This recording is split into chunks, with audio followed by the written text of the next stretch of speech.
More on Xander Bogaerts here on a potential in-season extension, and JP talked about it earlier. This is from Pete Abraham from the Boston Globe. I don't know how this would work, but if they talk to Scott Boras behind closed doors and it's something that's fair, he can come to me. We'll see how that goes. And so Bogaerts, as Bob and Jim talked about, he can opt out at the end of the season, and in all likelihood, he would. And for those people who think, oh, he's with Scott Boras, and Scott, he only negotiates the biggest deals, and he encourages free agency. Sometimes we see, he's a Steven Strasburg guy. Strasburg stayed in D.C. for, I think, $175 million. So sometimes, guys they'll take the extensions with teams if they are Scott Boras clients. But getting back to Bogaerts, wow. I mean, it would just be weird to see the Red Sox move Bogaerts at the trade deadline, or, for Bogaerts to end up some other place. I mean, to me, Cliff, I think he's kind of the heartbeat of this club right now. He is, and when you see him in camp, he's always smiling. He believes everything goes through him. He believes he's a star in this league, and I love what he said in his quote, because to me that makes the most sense. Don't disrupt me being great, Scott Boras. You work for me. Now, you're great at what you do, but you work for me. When I pay you every month, that means you work for me, right? And then on the flip side of it, when you think about Bogey and what he brings to the team, he's saying, don't disrupt me from being great. I'm gonna go play. If it's something that I feel and you feel is my value, then come holler at me. But if not, let me just keep doing me, and then we'll figure out the other money or the extension or whatever at the end of the season, if need be. That tells me, his comments really tell me that he wants to remain a Red Sox. And that's the growth, that's time in the game. That's becoming a true leader, honestly, to your point. He's letting people know, look, I'll listen, but also I got a job to do.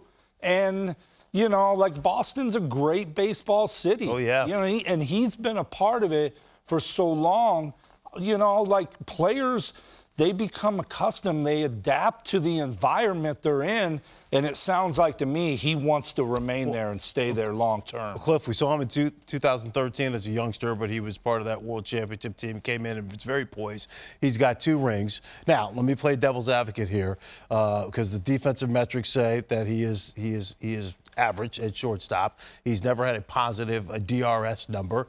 And also, if you're Chaim Bloom here, the president of baseball operations in Boston, you already had to deal with trading one superstar in Mookie Betts, and he got I think as much back as he could for that. Mookie was determined to test the free agent waters, but Alex Verdugo was a big part of who they got back.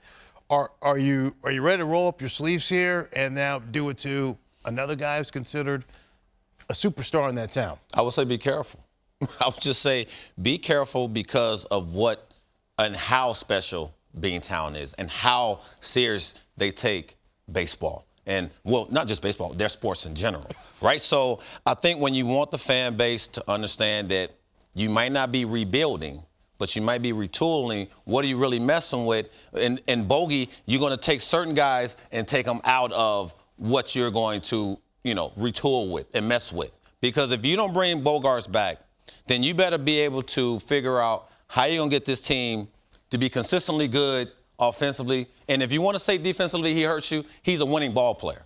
So whatever you bring to the table, I want Xander Bogaerts there to be a part of it, because he's going to help me win and bring me another ring. I gave Trevor Story 6 years, $140 million, and that's at second base. Yeah. There was some talk that maybe he could go to short after Bogaerts, maybe opts out and leaves. But Story hasn't necessarily been the Trevor Story that we know and love. And, oh, by the way, Rafael Devers, after 2023, he's going to be able to hit the market, and he's going to want huge cash. So big-time decisions for Chaim Bloom. Oh, were you giving everybody money? You paying everybody? They better figure out them two.